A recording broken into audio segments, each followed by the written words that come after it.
আল্লাহ তাআলা এই সূরাটি নাজিল করেছেন। আমি আপনাদের সামনে কোরআনুল কারীমের এই সূরাটি থেকে বেশ কয়েকটি আয়াত কারিমা তেলাওয়াত করেছি। যদি পরিপূর্ণ তাফসীর এবং আলোচনা করা হয়, এরকম 10টি রাত 10টি দিন যদি আমাদেরকে দেওয়া হয়, তবু আলোচনা করে শেষ করা সম্ভব হবে না। এত আলোচনা আছে কয়েকটি আয়াতের ভিতরে। যেহেতু আমি সময় 1 ঘন্টার বেশি পাবো, এটুকু সময়ের মধ্যে যতটুকু বোঝানো সম্ভব আমি চেষ্টা করব। আপনারা শুধু দোয়া করবেন আল্লাহ পাক যেন তার এই গোলামকে আপনাদের সামনে কিছু কথা উপস্থাপন করার তৌফিক দান করেন। চিল্লায়ে বলুন আমিন। আমার কোনো জ্ঞান নাই, জ্ঞান দেওয়ার মালিক কে? আল্লাহ। সুবহানাকা লা ইলমা লানা ইল্লা মা আল্লামতানা ইন্নাকা আনতাল আলিমুল হাকিম। বলুন সুবহানাল্লাহ। জ্ঞান দেওয়ার মালিক কে? আওয়াজটা ক্লিয়ার করবেন না, বেশি টনটন, সুন্দর করুন। সব ঠিক আছে, গলা যেন না টানে, সুন্দর করুন। দোয়া করবো আল্লাহ যেন ব্যবসায় বরকত দেয়, সেই এলাকা কাঁপে দেওয়া। সম্মানিত ভাইরা আমার, আমি কোনো ভূমিকা দেব না, ডাইরেক্ট আমরা আলোচনা শুরু করব। তাহলে সূরার নাম কি বললাম? মুদ্দাসির। একটু জোরে বলেন কি নাম? মুদ্দাসির। মোট আয়াত কত? 56। রুকু আছে কয়টি? 2টি। আমি আপনাদের সামনে 38 থেকে 46 নম্বর পর্যন্ত বেশ কয়েকটি আয়াত কারিমা তেলাওয়াত করেছি। আল্লাহ যেন এই কথাগুলো আপনাদের সামনে গুছিয়ে বলার তৌফিক দান করেন। চিল্লায়ে বলুন আমিন। কি আপনারা একটু আসেন, সহযোগিতা করবেন তো ইনশাআল্লাহ। আমি করব ওয়াজ, আপনারা দেবেন আওয়াজ, জবাব দেবেন ঠিক ঠিক, আলোচনা হবে কমপ্লিট। শ্রোতাদের স্পিরিট এবারে বক্তার হিট, আলোচনা হবে জায়গা মতো ফিট। আগে বলতেন কিছু আজ প্যান্ডেলে, কিছু আজ অ্যাঙ্গেলে, এখন আর অ্যাঙ্গেলে না, যা বলবো সব ডাইরেক্ট। অ্যাঙ্গেলে বলার দিন শেষ, ডাইরেক্ট বলার বাংলাদেশ। কথা বলেন ঠিক কি না? আজ থেকে কয়েক মাস আগেও যারা কোরআনের মাহফিলে বাধা দিত, এখন কি আর ওরা আছে? পালিয়ে গেছে। কথা বলেন ঠিক কি না? এখন জুলুম করতে নাই। যৌবনের জোর আর ক্ষমতার জোর দুইটা চিরকাল থাকে না, দুইটার উত্থান পতন আছে না নাই? এজন্য যারা জুলুম করেছিল আজকে তারা পরাজিত। কথা বলেন ঠিক কি না? জালেমদের শেষ পরিণতি হলো পরাজয়, আর মাজলুমদের শেষ পরিণতি হলো বিজয়। শেষ বিজয়ের হাসি মুসলমানেরা হাসবে। কথা বলেন ঠিক কি না? শেষ বিজয়ের মালা আল্লাহ মুসলমানদের গলায় পরিয়ে দিবে। এই জন্য আমরা মাজলুম ছিলাম, আল্লাহ বিজয় দিয়েছে, আর যারা জালেম ছিল আজকে তারা পরাজিত হয়েছে। এটাই কার খেলা? আল্লাহর খেলা। জোরে বলেন কার খেলা? সম্মানিত ভাইরা আমার, চলুন আমরা আলোচনা শুরু করি। জবান ছেড়ে সবাই একটু মুহাব্বতে আমার সঙ্গে তেলাওয়াত করুন। আউযু বিল্লাহি মিনাশ শাইতানির রাজিম। বিসমিল্লাহির রাহমানির রহিম। বিতাড়িত মুর্দাত শয়তানের কাছ থেকে আল্লাহ পাকের কাছে আশ্রয় প্রার্থনা চাচ্ছি। পরম করুণাময় দয়ালু আল্লাহ তাআলা নামে শুরু করছি। আমার আল্লাহ রাব্বুল আলামিন বলেন, কুল্লু নাফসিন বিমা কাসাবাত রহিনা। আর একটু জোরে বলেন আল্লাহু আকবার। আমার আল্লাহ রাব্বুল আলামিন জানিয়ে দিলেন, কুল্লু নাফসিন বিমা কাসাবাত রহিনা। প্রত্যেকটা ব্যক্তি তার নিষ্কৃত কর্মের কাছে আবদ্ধ। আপনার জীবনের কৃতকর্মের কাছে আপনি দায়বদ্ধ। আপনার জীবনের কৃতকর্মের কাছে আপনি কি দায়বদ্ধ?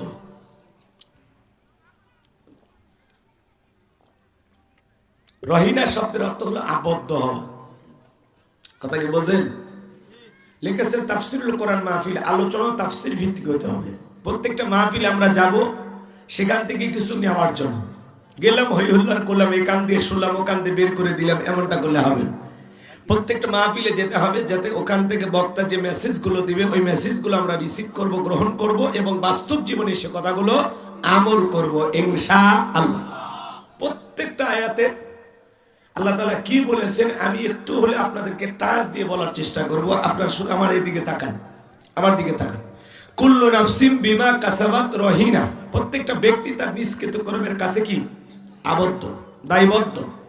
আপনার জীবনের কৃতকর্মের হিসাব আপনাকেই দিতে হবে। আপনার জীবনের কৃতকর্মের হিসাব আপনার স্ত্রী দেবে না, আপনার ছেলে মেয়ে দেবে না, আপনার গ্রামবাসী দেবে না, আপনার রাজনৈতিক দল দেবে না। আপনার জীবনের কৃতকর্মের হিসাব আপনি নিজেই দিতে আল্লাহর কাছে বাধ্য। ভালো করে বোঝার চেষ্টা করবেন বাজান। আপনি আমি দিনের আলোতে রাতের আধারে গোপনে প্রকাশ্যে যা কৃতকর্ম করতেছি বাজান, প্রত্যেকটা কৃতকর্ম আল্লাহ তাআলা লিপিবদ্ধ করতেছেন। কিরামান কাতিবিন ইয়ালামুনা মা তাফআলুন। সম্মানিত দুইজন লেখক সদা সর্বদা আপনার আমার জীবনের কৃতকর্মগুলো লিখতেছেন। ডান কাদের ফেরেশতা আপনার নেক আমলগুলো লিখতেছেন, বাম কাদের ফেরেশতা আপনার বদ আমলগুলো লিখতেছেন। আপনি আমি সিসি ক্যামেরার ভিতরে আবদ্ধ। কথা কয় না? সিসি ক্যামেরা শুধু অফিস আদালতে, বিদ্যুতের খুঁটিতে বা বিভিন্ন সরকারি অফিস আদালতে লাগানো নাই। সিসি ক্যামেরা আল্লাহ আপনার কাঁধেও লাগাই দিয়েছে। কথা কয় না? এই যে ক্যামেরাগুলো দিয়ে আজকে আমার আর কথাগুলো রেকর্ড করা হচ্ছে, আমি যে আলোচনা করব, যে কথাগুলো বলবো, রেকর্ড করা হচ্ছে। 6 মাস 1 বছর পরে ক্যামেরার মেমোরি আছে, এই মেমোরিটা যে কোনো কম্পিউটারে দিলে আজকের আলোচনাগুলো আবার শোনা যাবে। তাহলে মানুষের মাথার ভিতরে ক্যামেরা দিয়ে রেকর্ড করার যদি বুদ্ধি থাকে, আমার আল্লাহর কি নাই? আল্লাহ তাআলা বলেন মা ইয়ালফিজু মিন কাউলিন ইল্লা লাদাইহি রাকিবুন আতীদ। বান্দা এমন কোন কথা বলে না, এমন কোন কর্মকাণ্ড করে না যা রেকর্ড করার জন্য আমার ফেরেশতারা নাই। আপনার আমার জীবনের প্রত্যেকটা কৃতকর্ম রেকর্ড করা হচ্ছে অডিও ভিডিও সহকারে। আল্লাহু আকবার কোন। এই যে মাহফিলে বসে আছেন, এরও ভিডিও হচ্ছে। এই মুহূর্তে যারা কিশোরগঞ্জের সিনেমা হলে সিনেমা দেখতেছে, ওদেরও ভিডিও হচ্ছে। এই মুহূর্তে যারা পার্কে বসে আছে, ওদেরও ভিডিও হচ্ছে। এই মুহূর্তে যারা টেলিভিশনের সামনে বসে আছে, ওদেরও ভিডিও হচ্ছে। চায়ের আড্ডায়, দোকানপাটে, এক কথায় যে যেখানে আসি সবগুলো ভিডিও হচ্ছে, অডিও ভিডিও সব। পুরোটা জীবন আপনার আমার এই 50-60 বছর আল্লাহ তাআলা ফেরেশতার মাধ্যমে রেকর্ড করে রাখবেন। বাঁচার কোনো উপায় নেই, বাঁচার কোনো উপায় নেই। এই আয়াতের ব্যাখ্যায় তাফসীরকাররা লিখেছেন কুল্লু নাফসিন বিমা কাসাবাত রহিনা। প্রত্যেকটা ব্যক্তি তার নিষ্কৃত কর্মের কাছে আবদ্ধ। এই আয়াতের ব্যাখ্যায় তাফসীরকাররা লিখেছেন, তাফসীর ইবনে কাসির থেকে বলছি, যদি আপনার কৃতকর্ম ভালো হয়, সৎ কৃতকর্ম হয়, এই সৎ কৃতকর্ম ভালো কৃতকর্মের ফলাফল হলো জান্নাত। সুবহানাল্লাহ বলেন। আর যদি আপনার কৃতকর্ম মন্দ হয়, খারাপ হয়, এই মন্দ কৃতকর্মের ফলাফল হলো জাহান্নাম। ওই যে কথায় আছে, যেমন কর্ম তেমন ফল, বিশ্বাস না হয় করিয়া দেখো, বেহেশত 8 দোজখ 7, বিশ্বাস না হয় মরিয়া দেখো। তো আপনার জীবনের কৃতকর্ম যা করতেছেন, ভালো মন্দ সব লিপিবদ্ধ। কৃতকর্ম যদি ভালো হয় ফলাফল জান্নাত, কৃতকর্ম যদি খারাপ হয় ফলাফল জাহান্নাম। সহজ হিসাব। এতটুকু বুঝলেই যথেষ্ট। তারপরে কথাটা গুছিয়ে বলতে গেলে আমাকে একটু উদাহরণ দিতে হবে। আমি কি বলবো? রাগ করবেন না।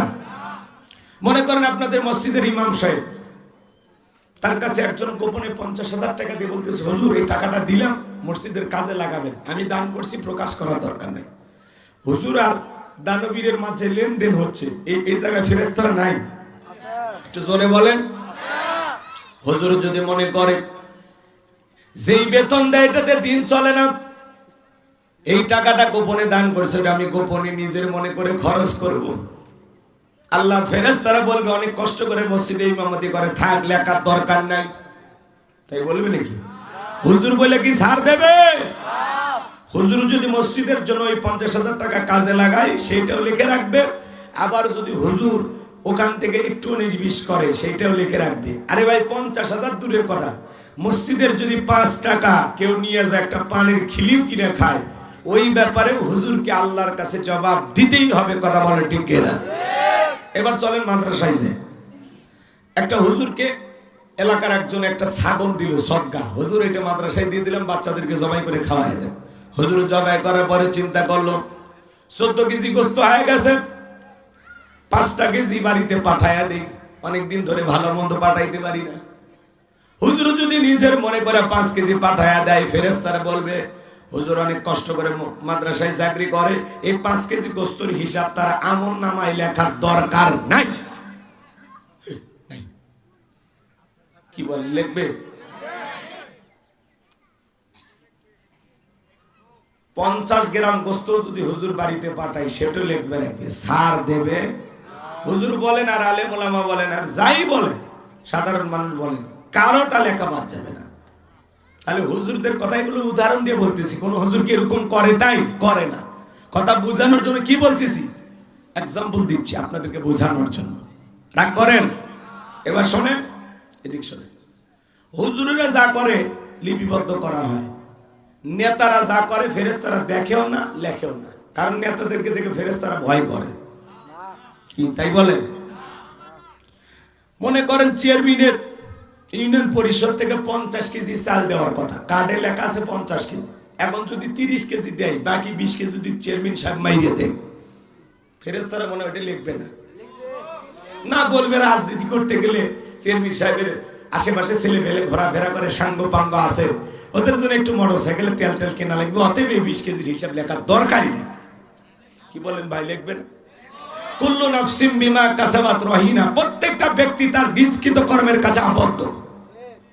আপনি যা করতেছেন, যা লিপিবদ্ধ হচ্ছে, এই যে আমার এই বক্তব্য রেকর্ড হচ্ছে, কথা কয় না কেন? শুধু ক্যামেরা না, ফেরেশতারা রেকর্ড করতেছে। আজকে সমাজে মানুষ মুখ দিয়ে যা ইচ্ছা তাই বলে। বাংলাদেশের একজন বৃহত্তম রাজনৈতিক দল, তার বহিষ্কৃত একজন নেত্রী পাপিয়া, নাম শুনছেন না? সংসদে দাঁড়িয়ে এমন বক্তব্য দিতেন, জাতির মানুষ তার কথা মুগ্ধ হয়ে শুনত। সেই পাপিয়া বহিষ্কৃত একজন নেত্রী, তিনি গত কয়েকদিন আগে ডক্টর মিজানুর রহমান আজহারী ভাইকে নিয়ে মন্তব্য করে বলেছেন যে সে বলেছে একটা দল খাইছে আর একটা দল রেডি হয়ে আছে, এর মানে কি ওনারাই খায়। এই কথা বলে মিজানুর রহমান আজহারী ভাইকে নিয়ে তুচ্ছ তাচ্ছিল্য করে, অবজ্ঞা অবহেলা করে, এমন ভাবে বাজে ভাষায় কথাগুলো বলেছেন। আসলে আজকে ওলামায়ে কিরামদের বিরুদ্ধে যারা এইভাবে বাজে কথা বলতে পারে, আর যাই হোক, এই সমস্ত মানুষদেরকে দিয়ে ভালো কিছু আশা করা যায় না। কথা বলে ঠিক কিনা? হুজুর তো কোনো দলের নাম উল্লেখ করে নাই, মিজানুর রহমান আজহারী ভাই কোনো দলের নাম নেছে। তো আপনারা এই কথাটা গায়ে মেখে কেন নিজেদের গায়ে মেখে কথাগুলো নিয়ে কাদা ছোড়াছুরি করতেছেন? একজন আলেম মানুষকে সতর্ক করে বলতেই পারে যে ভাই অনেক চাঁদাবাজি হয়েছে, টেন্ডারবাজি হয়েছে, নতুন করে আর কোনো চাঁদাবাজি টেন্ডারবাজি সমাজে যেন চালু না হয়। বারবার রক্ত দিয়েছি, আমরা চাই একটা সুন্দর বাংলাদেশ গঠন করতে, শান্তির বাংলাদেশ, যেখানে টেন্ডারবাজি, চাঁদাবাজি, খুন, ধর্ষণ থাকবে না। একটা সুন্দর বাংলাদেশ চাই, শান্তির বাংলাদেশ চাই। এই কথাগুলো তিনি উপস্থাপন করেছেন। সেই কথাগুলো না নিয়ে ওনারা শুধু ওই একটা কথা নিয়ে পড়ে আসে। উনি বলতেছেন এই আজহারী সাহেবকে উল্টাপাল্টা বক্তব্য দেওয়ার কারণে দেশ থেকে দেশান্তরী করা হয়েছিল। আবারও উনি আসছে, এই উল্টাপাল্টা কথা যদি বলে, ওয়াজ নসিহত এইভাবে যদি করতে থাকে, তাহলে ওনাকে আবারও লেজ গুটিয়ে পালিয়ে যাওয়া লাগবে। কি হুমকি চিন্তা করেন? হ্যাঁ, মহিলা মানুষ আলেমদের প্রতি শ্রদ্ধা সম্মান না রেখে এইভাবে কথা বলে। আমি এই পাপিয়াকে বলতে চাই, আপনাদেরই দলের ব্যারিস্টার রুমিন ফারহানা, নাম শুনছেন তো আপনারা? ওনার বক্তব্য শুনে দেখবেন, উনি নিজে টক শোতে বলেছেন যে বিভিন্ন অঞ্চলে আমাদের দলের নাম নিয়ে অনেকে অলরেডি চাঁদাবাজি শুরু করে দিয়েছে। বিভিন্ন জায়গায় পুকুর দখল, সিএনজি স্ট্যান্ড, বাস স্ট্যান্ড দখল করা শুরু করেছে, উনি নিজে বলেছেন। তো আপনাদের নেত্রী বলতেছে, বিভিন্ন সংবাদ মিডিয়াতে কথাগুলো প্রচার হচ্ছে, বিভিন্ন চ্যানেলে বিভিন্ন জায়গায় চাঁদাবাজি করতে গিয়ে লোকজন ধরা পড়তেছে। আপনারা দেখতেছেন না, চোখ কান খোলা রাখতেছেন না? এই জিনিসগুলো সমাজে কেন ঘটবে? আমরা বলতে চাই, 16 বছর আমরা জুলুমের শিকার হয়েছিলাম। নতুন করে এই দেশে আর যেন কোনো চাঁদাবাজের জন্ম না হয়, কেউ যেন জুলুম না করে। যেই দলই ক্ষমতায় আসুক, আমরা চাই সৎ মানুষ। কথা বলেন না কেন? যারা এই সমাজের কল্যাণে, মানবতার কল্যাণে, ইসলামের কল্যাণে ভালো কাজ করবে, যাদের ভিতরে সত্যিকারের দেশ প্রেম থাকবে, দেশের মানুষের জন্য মায়া মহব্বত ভালোবাসা থাকবে। কথা বলে ডিকেরা? আমরা বলতে চাই, 16 বছরে এমন ভাবে দুর্নীতি হয়েছে, দেশটাকে লুটে পুটে খেয়ে দেশের আর কিচ্ছু নাই, সব শেষ হয়ে গেছে। বিদায় নতুন করে কেউ যেন দুর্নীতি করার সুযোগ না পায়, আমাদের চোখ কান খোলা রাখার দরকার আছে না নাই? আর পাপিয়া ম্যাডামকে বলবো, খবরদার আলেমদেরকে নিয়ে বাজে ভাষায় কথা বলবেন না। আপনার বাবার বিয়ে কিন্তু আলেমেরাই পড়াইছে, আপনার বিয়েও পড়াইছে, কথা কোন ঠিক কি না? এই জন্য আলেমদেরকে শ্রদ্ধা রেখে সম্মান রেখে কথা বলবেন। উনি বলতেছেন এই মুষ্টির চাল তুলে হুজুরের ওয়াজ মাহফিল করে, এইভাবে দিন চলে, এগুলো কথা? আপনি আলেমদেরকে তুচ্ছ চাচ্ছিল্য করেন, ওয়াজ নসিহত আপনার কাছে যা ইচ্ছা তাই মনে হয় না? কোরআন সুন্নাহর এই কথাগুলো, এই দাওয়াতি প্ল্যাটফর্ম নিয়ে যারা উল্টা পাল্টা মন্তব্য করে, এদের কাছ থেকে জাতিকে সাবধান হতে হবে, কথা বলে ঠিক কিনা? বহু বছর ধরে এই দেশে এই কোরআনের দাওয়াতি প্ল্যাটফর্মে মানুষ কথা বলতেছে। 14 সাল থেকে 24 সাল পর্যন্ত কোরআনের মাহফিলে কথা বলতে গেলে অনুমতি লাগতো, কথা বল। আরে আলহামদুলিল্লাহ 5 আগস্টের পরে আর কোরআনের মাহফিল করতে কোনো অনুমতি লাগতেছে না। কিন্তু আপনারা যে ভাষায় কথা বলতেছেন তাতে আমাদের ভয় হয়, ভবিষ্যতে না জানি আমাদের কপালেও কি আছে, কথা বলে ঠিক কিনা? এই জন্য আমরা বলতে চাই একটু সাবধান হয়ে কথা বলেন। যত কথা গায়ে মাখাবেন তত সমালোচনার শিকার হবে। এই জন্য আলেমদেরকে নিয়ে সমালোচনা করা যাবে। ডক্টর মিজানুর রহমান আজহারী ভাইয়ের জনপ্রিয়তা কত জানেন? আপনারা সবাই যদি এক জায়গায় দাঁড়ান আর উনি যদি এক জায়গায় দাঁড়ায়, কি মনে হয়? আপনাদের সমাবেশের চাইতে ওনার কোরআনের মাহফিলে কোরআনের কথা শোনার জন্য বেশি লোক যাবে, কথা বলে ঠিক কিনা? এই জন্য সাবধানে কথা বলেন। আজারি মাজারি বললেন না, ওনাদেরকে চেনেন না, সারা পৃথিবীর মানুষ চেনে, আর আপনারা চেনেন না। আপনাদেরকে কয়জন চেনে? আপনাদের নাম কয়জন মানুষ জানে? আর বাংলাদেশের সবচাইতে এখন আলোচিত যে বক্তা, যার নাম সুখ্যাতি পুরো পৃথিবীতে ছড়িয়ে পড়েছে, তার নাম হলো ডক্টর মিজানুর রহমান আজহারী ভাই, কথা বলে ডেকেন। এই জন্য ছোট করে খাটো করে দেখবেন না। আল্লাহ যেন এই সমস্ত মানুষদের মার্জিত ভাষায় এবং ভদ্র ভাষায় কথা বলার তৌফিক দান করেন। আল্লাহ যেন তাদের হেদায়েত দান করেন। জোরে বলুন আমিন। যত আলেমদের পিছে লাগবেন তত আপনারা ছোট হবেন। কারণ বিগত সরকারের পতন হওয়ার পিছনে সবচাইতে বড় কারণ ওলামা ইকরামদের গায়ে হাত দেওয়া, আলেমদেরকে লাঞ্ছিত করা, কথা বলে ঠিক কিনা? যারা আলেমদেরকে লাঞ্ছিত করেছিল, আজকে পুরো পৃথিবীর সামনে আল্লাহ তাদেরকে লাঞ্ছিত করেছে, কথা বলে ঠিক কিনা? এই জন্য আলেমদেরকে মাইনাস করে কথা বলবেন না, ওলামা ইকরামদেরকে নিয়ে বাজে মন্তব্য করবেন না। ভবিষ্যতে আলেমদেরকে নিয়ে উল্টা পাল্টা মন্তব্য করবে যারা, ডাস্টবিনে নিক্ষেপ হবে তারা। আলেমদেরকে সম্মান দিতে শিখুন। সম্মানিত ভাইয়েরা আমার, গভীর মনোযোগ দিয়ে কথাগুলো শুনবেন বাজান। কিয়ামতের ময়দানে আল্লাহ তাআলা আপনার আমার আমলনামা ধরিয়ে দিবেন। ইকরা কিতাবাকা, আজকে তোমার কিতাব তুমি পড়ো। তোমার আমলনামার হিসাব দেওয়ার জন্য তুমি নিজেই যথেষ্ট। মানুষ তখন নিজের আমলনামা পড়বে আর আফসোস করে বলবে, মালি হাযাল কিতাব লা ইগাদিরু সগীরাতাও ওয়ালা কাবীরাতান ইল্লা আহসাহা। এত বড় একটা আশ্চর্যজনক একটা কিতাব, যেখানে ছোট কথাও লেখা বাদ যায় নাই, বড় কথাও লেখা বাদ যায় নাই। মানুষ নিজের আমল নামা পড়ে নিজে অবাক হয়ে যাবে। আল্লাহকে বলবে, আল্লাহ এই অপরাধগুলো আমি করি নাই। মানুষ যখন অস্বীকার করবে, নিজের আমল নামা পড়ে নিজেই যখন অস্বীকার করবে, বলবে আল্লাহ এটা আমার আমল নামা না। দুনিয়াতে 2 নাম্বারই করত, মরণের পরেও কিয়ামতের ময়দানে আবার আল্লাহর সামনে 2 নাম্বারে করার পরিকল্পনা করবে। আমার আল্লাহ বলবে, দুনিয়াতে চিটারি বাটপারি করে আসছো, পরকালেও চিটারি বাটপারি করবা, আমি আল্লাহর সামনে তা তো হবে না। আমি আজকে আহকামুল হাকিমিন, আমি আল্লাহ আজকে ন্যায় বিচার করব। মালিক ইয়াউমিদ্দিন, সেই বিচার দিবসের মালিক আমার আল্লাহ। সেদিন আল্লাহ রাব্বুল আলামিন যেই বান্দা নিজের আমলনামা দেখার পরে অস্বীকার করবে, আল্লাহ তাআলা তার জবানটাকে বন্ধ করে দিবেন। আল ইয়াউমা নাখতিমু আলা আফওয়াহিহিম ওয়া তুকাল্লিমুনা আইদিহিম ওয়া তাশহাদু আরজুলুহুম বিমা কানু ইয়াকসিবুন। সেদিন আল্লাহ তাআলা বান্দার জবানে মোহর লাগিয়ে দেবে। আপনার হাত তখন আপনার বিরুদ্ধে সাক্ষী দিবে, আপনার পা তখন আপনার বিরুদ্ধে সাক্ষী দিবে, আপনার অঙ্গ প্রত্যঙ্গ আপনার বিরুদ্ধে সাক্ষী দিবে, আপনার চোখ আপনার বিরুদ্ধে সাক্ষী দিবে, আপনার দেহের অঙ্গ প্রত্যঙ্গ আপনার বিরুদ্ধে কিয়ামতের ময়দানে সাক্ষী দিবে। আল্লাহু আকবার। তাহলে সাবধান, হাত দিয়ে অন্যায় কিছু করা যাবে না, পা দিয়ে অন্যায় পথে চলা যাবে না, চোখ দিয়ে বন্ধ কিছু দেখা যাবে তাহলে আমি যে কথা বলতে চাচ্ছিলাম, মসজিদের হুজুর 5 টাকা দিক সেদিক করলে আল্লাহর কাছে হিসাব দিতে হবে। মাদ্রাসার ইমাম, মাদ্রাসার মুআতামিম হুজুর যদি এদিক সেদিক করে তাকেও আল্লাহর কাছে হিসাব দিতে হবে। সমাজের নেতা, চেয়ারম্যান মন্ডল, মাতাব্বর, এমপি, মন্ত্রী তারা যদি এদিক সেদিক করে তাদেরকে আল্লাহর কাছে হিসাব দিতে হবে। নেতা বলে ফেরেশতারা ছাড় দেবে না। নেতা যদি এদিক খেয়াল করে, নেতা যদি এলাকার চেয়ারম্যান হওয়ার পরে এলাকায় নিশাদ্রব্য কমে যায়, এলাকায় যদি অন্যায় অপরাধ কমে যায়, গান বাজনা অশ্লীলতা কমে যায়, সমাজে যদি ভালো কাজ সে চালু করতে পারে, চেয়ারম্যানকে আল্লাহ তাআলা কিয়ামতের ময়দানে এর উত্তম পুরস্কার দেবেন। কথা বলে ঠিক কিনা? কিন্তু সে চেয়ারম্যান হওয়ার পরে এলাকায় যদি মদ, জুয়া বা ফেন্সিডিল, গাঁজা এগুলো বাইরে যায়, অশ্লীলতা, উলঙ্গপানা, নাচ গান এগুলো যদি বেড়ে যায়, কিয়ামতের ময়দানে আল্লাহ তাআলা কাছে এইগুলো ব্যাপারে তাকে হিসাব দিতে হবে।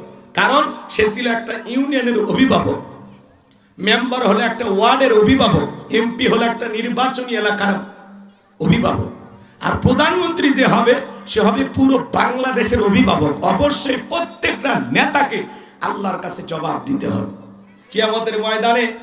নেতা এদিক খেয়াল করেন, যা দুর্নীতি করেছে, লুটপাট করে খাইছে, সব আল্লাহ গলায় ঝোলাই দেবে, ডেউটিন সহ সবকিছু সহ। নেতা যখন কিয়ামতের ময়দানে উঠবে, মানুষ দেখে বুঝবে এই সেই নেতা, লুটে পুটে খাইছে। দেখেন না ব্রিজে ঢুকানোর কথা, ঢুকে দেয় বাস, ব্রিজ উদ্বোধন করার আগে রুকুত চলে যায়। কথা এরকম আছে না নাই? যারা দুর্নীতি করে লুটে পুটে দেশটাকে খেয়েছে, রাস্তায় বরাদ্দ হয়েছে 5 কোটি টাকা, কোনো মতে 1-1.5 কোটি টাকা দিয়ে রাস্তা খরচ, মানে কালো পিচ পাইয়া দিয়ে যায়, ছাগল পেশাব করলে ভেঙে যায়, আর বাকি টাকা সব পকেটে। বরাদ্দ হয় বিশাল একটা বাজেট, কিন্তু কাজের বেলায় পরিপূর্ণ বাজেট দিয়ে কাজ হয় না। কথা বলে ঠিক কিনা? আজ পর্যন্ত দেখেছেন কোন রাস্তায় বিপুল পরিমাণে বাজেট দেওয়ার পরে সেই টাকা বেঁচে গেছে আর সেই টাকা মন্ত্রণালয় ফেরত দিয়েছে এমন নেতা পাওয়া গেছে? পাওয়া যায়নি। এমপি মন্ত্রী যারা ছিল লুটে পুটে খেয়েছে, হাজার হাজার কোটি টাকার মালিক, দেশে বাড়ি বিদেশে বাড়ি। কথা বলেন না কেন?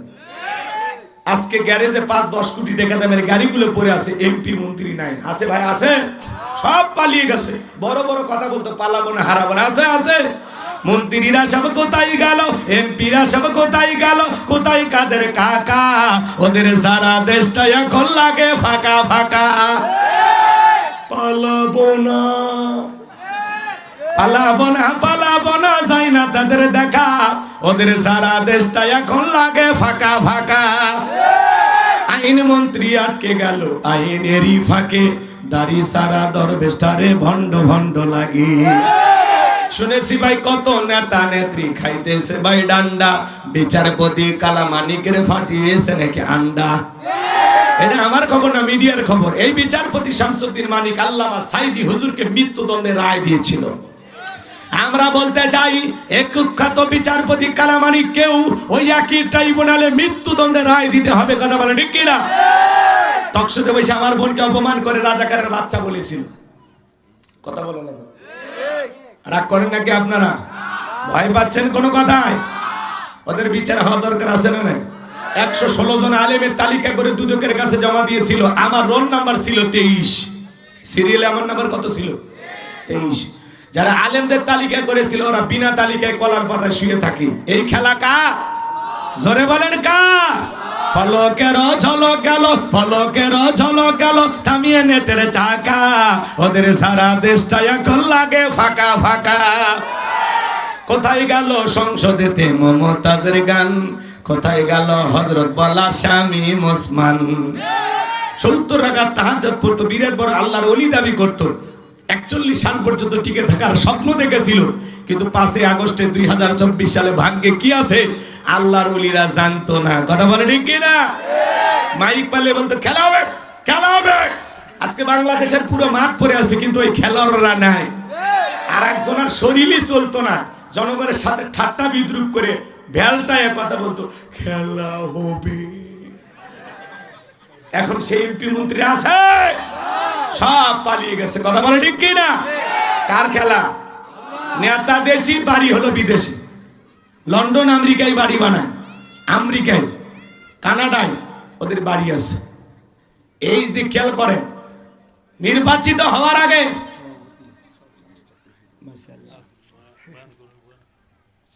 আজকের এই প্রোগ্রামে মধ্যমণি আমাদের মাথার তাজ হযরত মাওলানা শাব্বির আহমেদ রশিদ আহমদ বারাকাতুল আলিয়া আল্লাহর এই গোলাম আমাদের মাঝে উপস্থিত।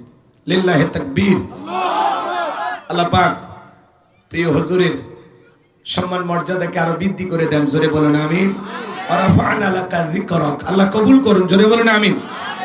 সম্মানিত ভাইরা আমার, তাহলে নেতা যদি একটু এদিক সেদিক করে, জনগণের হক 50 কেজি চাল 50 কেজি যদি বুঝায়া দেন, ভালো করে বুঝবেন, ফেরেশতারা ওইটাও লিখে রাখবে। আবার 50 কেজির জায়গায় যদি 5 কেজি মাইনাস করে, 5 কেজি এদিক সেদিক করে, সেই ব্যাপারে আল্লাহর কাছে জবাব দিতে হবে।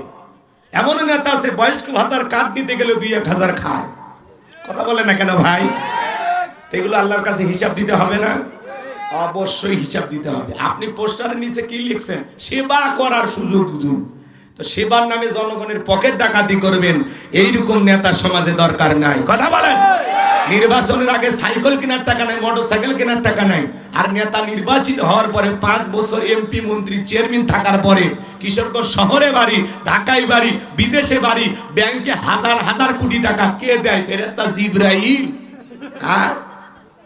এ টাকা পায় কোথায় ওরা?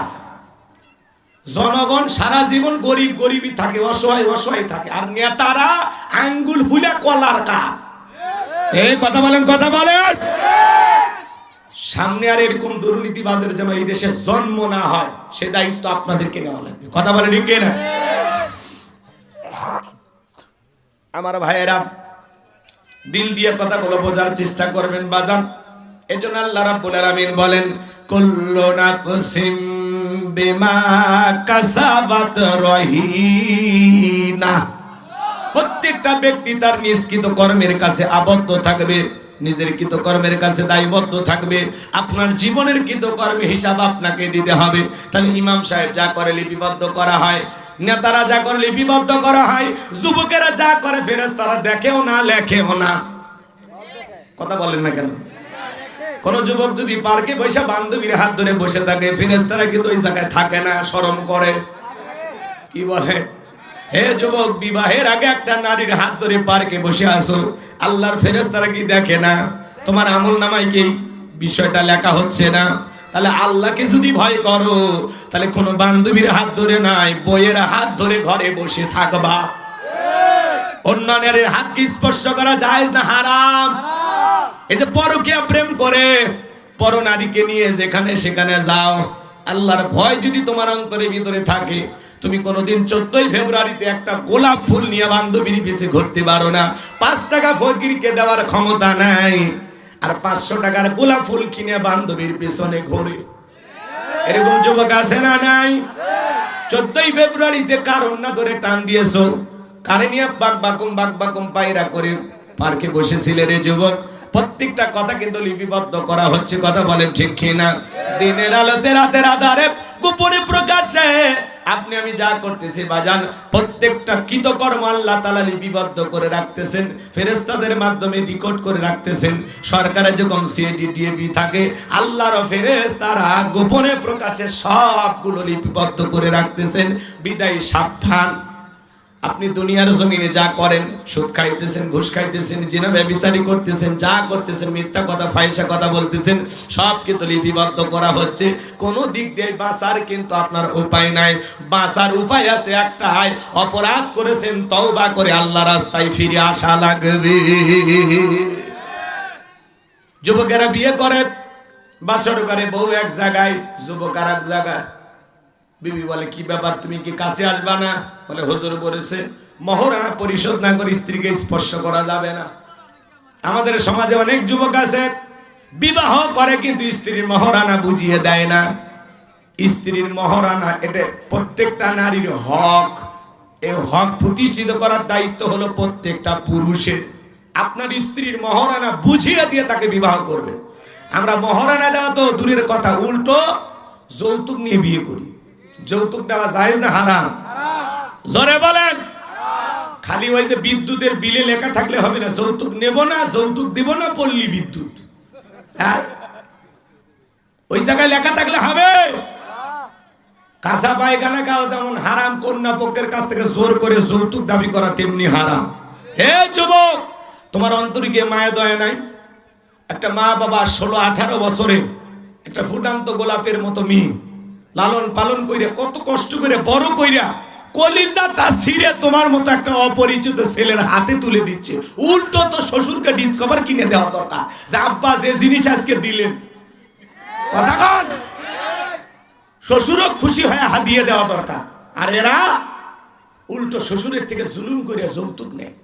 এক ছেলে বউরে সেই পিটায়, ভাই এত পিটাও কেন? কয় পিটাইব না, এই বেহা নারীর বাবা 1.5 লাখ টাকা দেওয়ার কথা, মাত্র 50,000 টাকা দিছে। আমি শ্বশুর বাড়ি থেকে এখন 1 লাখ টাকা পাই, মনে হয় হাল খাতার টাকা পাই। যারা যৌতুকের জন্য বউকে পিটায় এরা হলো ছোট লোক, কথা বলে ঠিক এরা। আর যারা বরপক্ষ সাইজা কন্যা পক্ষের উপরে জুলুম করে যে আমরা অমুক বংশের লোক, 300 জন 500 জন ছাড়া বরযাত্রী আমরা যাই না, এইভাবে জোর করে খাওয়ার সাথে ভিক্ষা করে খাওয়া ভালো। এই কথা বল, আপনার কয় লাখ টাকা হয়েছে ছেলের বাড়িতে অনুষ্ঠান হবে, 10টা গরু জবাই করে এলাকার 10,000 লোককে খাওয়া দেন, কোনো সমস্যা নেই। কিন্তু কন্যা পক্ষের উপরে জুলুম করা যাবে না। আর যেই বিয়েতে যত খরচ কম সেই বিয়েতে তত বরকত বেশি। আর আপনারা কি করতেছেন? আতশবাজি, হই হুল্লা, মেহেদি উৎসব পাইছেন কই? এগুলো কোন আলেম ওলামা বলে যে যে মেহেদির নামে, এই যে হলুদের নামে আপনারা যে রঙ্গলীলা করেন, বলেন কোন নজর কইছে? মেয়েরা হলুদ রঙের শাড়ি পরে ছেলের বাড়িতে যায় ছেলেকে হলুদ দিতে, আবার ওই পক্ষের কিছু লোক আসে হলুদ শাড়ি পরে মেয়ের বাড়িতে। এগুলো পাইছেন কই আপনারা? নাটক সিনেমা দেখে শিখছেন, তাই না? আল্লাহ যেন এই জাতির মানুষকে হেদায়েত দান করেন, জোরে বলুন আমিন। মুসলমানের বিয়েতে 7 দিন বক্স ভাড়া করে টিক টিক আওয়াজ দিয়ে মাটি কেঁপে ফেলে দিচ্ছে, গান বাজনা দিয়ে। বিয়ে কার বাড়িতে? হিন্দুর বাড়িতে না মুসলমানের বাড়িতে? তাহলে বলেন এই যে বিয়ের নামে যে আপনারা গান বাজনা করেন, জায়েজ না হারাম? এক মুরব্বী যা বলতেছে, বাবা আসরের নামাজ হবে এখন, তুমি একটু সাউন্ডটা কমায় দাও। তখন বলতেছে বিয়ে কি প্রতিদিন করব? আরো আওয়াজ দাঁড়িয়ে দিছে। মুরব্বী এখন নামাজে দাঁড়ায় কাফে, এই বক্সের আওয়াজ খালি টিক টিক করে, কথা কন। আজকে গান বাজনার আওয়াজ দিয়ে যুবক মাটি কাঁপাইতেছ না, একদিন কবরে যাইবা, এই কবরের মাটি কিন্তু তোরে কবরে নিয়ে কাঁপাবে, সেই দিন পেয়ার পাবি। বিবাহের নামে গীত গান সম্পূর্ণ হারাম। আল্লাহ যেন আমাদের হেদায়েত দান করেন, জোরে বলুন আমিন। তরুণ শালীরা যায় দুলে ভাইয়ের গায়ে গায়ে কি সুন্দর করে হলুদ মাইকে দেয়, বউ পাওয়ার আগে শালীর টাচ কি যে মজা লাগে না? নির্লজ্জ বেহায়া আমার সভ্য ছেলে কোথাকার। আল্লাহ যেন এই জাতির তরুণ যুবকদের হেদায়েত দান করেন, একটু চিল্লা বলেন আমিন। এগুলো নোংরামি চলবে না। কোরআন সুন্নাহ মোতাবেক ওলামায়ে কেরামদের কাছ থেকে শুনে কিভাবে সুন্নত তরিকায় বিবাহ করা যায় আর বিবাহের অনুষ্ঠানটা কিভাবে করতে হয় আলেমদের কাছ থেকে শুনা যাই না, তারপরে বিবাহ করবা। আর বিয়ে করার আগে তালাকের মাসালাটা জেনে নেবা। কথায় কথায় বউকে তালাক দিয়ে মুফতি সাহেবের পায়ে পড়বা, এটা হবে না, ওইটাকে জেনে নেবা। আল্লাহ যেন যুব সমাজকে হেদায়েত দান করেন, একটু চিল্লা বলেন আমিন। আমার কথা কি আপনারা বিরক্ত হয়েছেন? সম্মানিত ভাইয়েরা আমার, এই জন্য যুবক যারা তেল মগর ফাঁকি দিয়েছ, এখনো সময় আছে, বইয়ের দের মোহনটা বুঝিয়ে দিবা।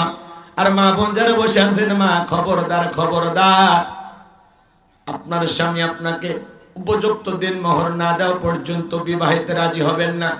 আর যে ছেলে আপনার বাবার কাছ থেকে যৌতুক নিতে চায়, এমন ছেলের সাথে বিবাহ করবেন না। কথা বলেন না কেন? তাহলে দেখবেন যুবকেরা এমনি ঠিক হয়ে যাবে। আল্লাহ যেন যুব সমাজকে হেদায়েত দান করেন। আর আপনারা যা বাবা আছেন, অনেক বাবার 4-5টা ছেলে হলে তার কিন্তু একটা গরম থাকে।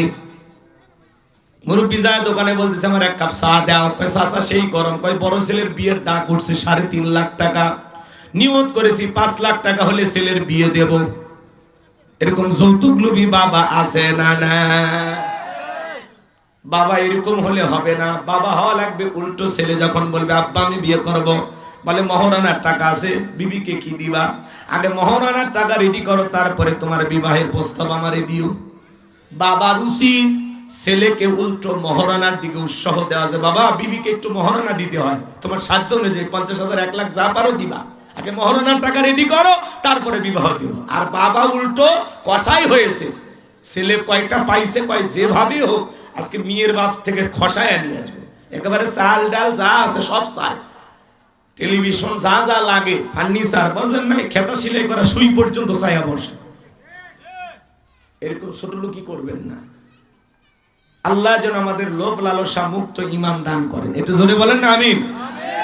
আমার ভাইরা, লম্বা হবে, লম্বা করার কোনো সুযোগ নাই। আল্লাহ তাআলা বলেন কুল্লু নাফসিন বিমা কাসাবাত রহিনা, প্রত্যেকটা ব্যক্তি তার নিষ্কৃত কর্মের কাছে আবদ্ধ, নিজের কৃত কর্মের কাছে দায়বদ্ধ। এরপরে আল্লাহ রাব্বুল আলামিন বলেন ইল্লা আসহাবাল ইয়ামিন।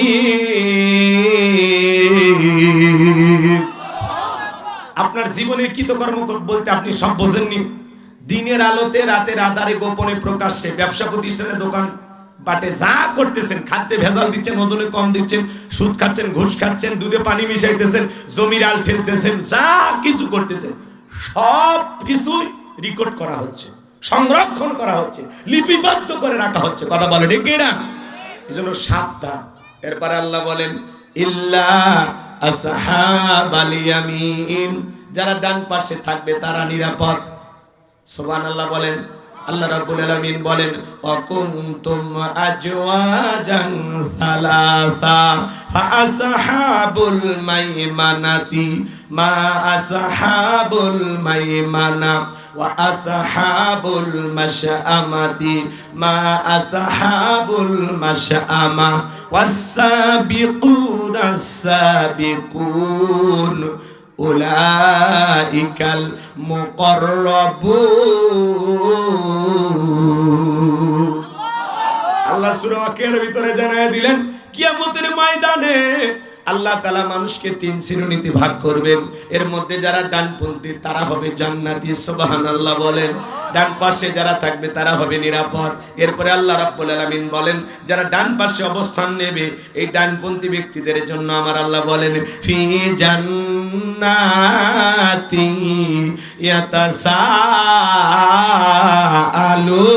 ইয়াতাসাআলুন।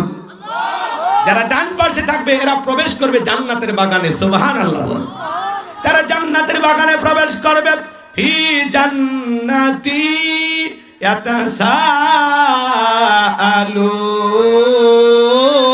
ইয়াতাসাআলুন। তারা জান্নাতের বাগানে প্রবেশ করার পরে একজন জান্নাতি আর একজন জান্নাতীর সাথে পরস্পরে গল্পে লিপ্ত হবে, সুবহানাল্লাহ বলেন। একজন জান্নাতি আর একজন জান্নাতীর সাথে পরস্পরে গল্পে লিপ্ত হবে, একে অপরকে দেখে চিনতে পারবে, একে অপরের সাথে সুন্দর গল্প করবে, সুবহানাল্লাহ বলেন। ধরেন আজকের মাহফিলে আমি দোয়া করলাম, আল্লাহ আজকের মাহফিলে সভাপতি হযরত মাওলানা শাব্বির আহমেদ রশিদ দামাত বারাকাতুম আলাইহি, আল্লাহ তোমার গোলামকে দয়া করে তুমি যেই জান্নাত দিবা, আল্লাহ গো দয়া করে ওই একই জান্নাতে আমারেও কবুল করে নিও। আল্লাহ যদি দয়া করে আমাদেরকে জান্নাত দেয়, আমরা দোয়া করলাম আল্লাহ আজকের মাহফিলে যত মানুষ আলোচনা শুনতেছে আল্লাহ আমাদের সবাইকে একই জান্নাতে তুমি কবুল করে নিও, জোরে বলেন আমিন। আল্লাহ যদি দয়া করে কবুল করে তাহলে জান্নাতের ভিতরে একে অপরকে দেখে কি করতে পারবে, চিনতে পারবে।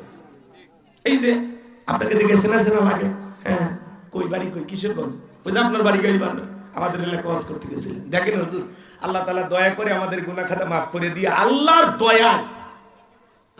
দয়ায় আল্লাহ আমাদেরকে জান্নাত দিয়েছেন। তখন একজন জান্নাতি আর একজন জান্নাতের সাথে পরস্পরে গল্পে লিপ্ত হবে, সুবহানাল্লাহ বলেন। এই যে আমি আপনাদের জন্য দোয়া করলাম, দোয়া করলে কি জান্নাত পাওয়া যায়? দোয়া যদি দোয়া করার মতো মানুষ করে অবশ্যই আল্লাহ দোয়া কবুল করে। আল্লাহ নবী মুসা আলাইহিস সালামের নাম আপনারা শুনেছেন। পয়গম্বর মুসা আলাইহিস সালাম আল্লাহকে ডেকে বলে আল্লাহ আমারে কি জান্নাত দেবেন? আল্লাহ বলে কি ব্যাপার, এত বড় একটা পয়গম্বর তুমি কেন জান্নাত দিব না? অবশ্যই আমি আল্লাহ তোমারে জান্নাত দিব। পৃথিবীর সকল নবী জান্নাতি, সুবহানাল্লাহ বলেন। আল্লাহ নবী মুসা ডেকে বলে আল্লাহ জান্নাতে আমার প্রতিবেশী কে হবে জানতে বড় মনে চাই, কারণ প্রতিবেশী যদি ভালো হয় বসবাস করে শান্তি পাওয়া যায়। জান্নাতের প্রতিবেশী তো কখনোই খারাপ হবে না, কারণ জান্নাত মারামারি করার জায়গা না, হিংসা বিদ্বেষের জায়গা না। কিন্তু এই দুনিয়ার জমিনে দেখেন এক প্রতিবেশী আর এক প্রতিবেশীর সাথে হিংসা আছে না নাই, ঝগড়া আছে না নাই। হয়তোবা এক প্রতিবেশী আর এক প্রতিবেশীর বাড়ির ধার দিয়ে রাস্তা দিয়ে হেঁটে যায়, একটু 19-20 হয়ে গেলে একটু ঝগড়া লাগলে দেখবেন সর্বপ্রথম আগে ওই রাস্তা বন্ধ করে, রাস্তা ব্যারিকেড দিয়া বলে আমার সাথে ঝগড়া কইরা আমার রাস্তা দিয়ে হাইটে যাবে, এই যে রাস্তায় ব্যারিকেড দিলাম এখন মাথার উপর দিয়ে হাইটে যাও। ভাই ঝগড়া করে কি না? কিশোরগঞ্জ অবশ্য এগুলো নাই, এলাকায় এগুলো ঝগড়া নেই। বাড়ির ধার দিয়ে একটু পানি নামে, বৃষ্টির পরে পানি নামে না, ওইটাও বন্ধ করে দেয়। রাগ করে কলা বাগান কাটিয়ে দেয়, পেঁপের বাগান কাটিয়ে দেয়, রাগ করে পুকুরে বীজ দিয়া মাছ মেরে ফেলে দেয়। এরকম ঘটনা আমরা পেপার পত্রিকায় দেখি না মাঝে মাঝে। এক প্রতিবেশী আর এক প্রতিবেশীর উপরে হিংসা করে এরকম জুলুম করে। সম্মানিত ভাইয়েরা আমার, প্রতিবেশী যদি দুনিয়াতে ভালো হয়, বসবাস করে মনে হয় জান্নাতের আরামে এসে আছি। আর প্রতিবেশী যদি হিংসুটে হয়, খারাপ হয়, বাজে আচরণ করে, মনে হয় দুনিয়াতে জাহান্নামে আছি। আমাদের পাশের দেশ ভারত, তারা আমাদের প্রতিবেশী, ওরা যদি আমাদের সাথে বন্ধুত্বপূর্ণ আচরণ করে আমাদের ভালো লাগে। কিন্তু পাশের দেশের মানুষ যদি আমাদেরকে শত্রু মনে করে, তাহলে বসবাস করে শান্তি পাওয়া যায় না।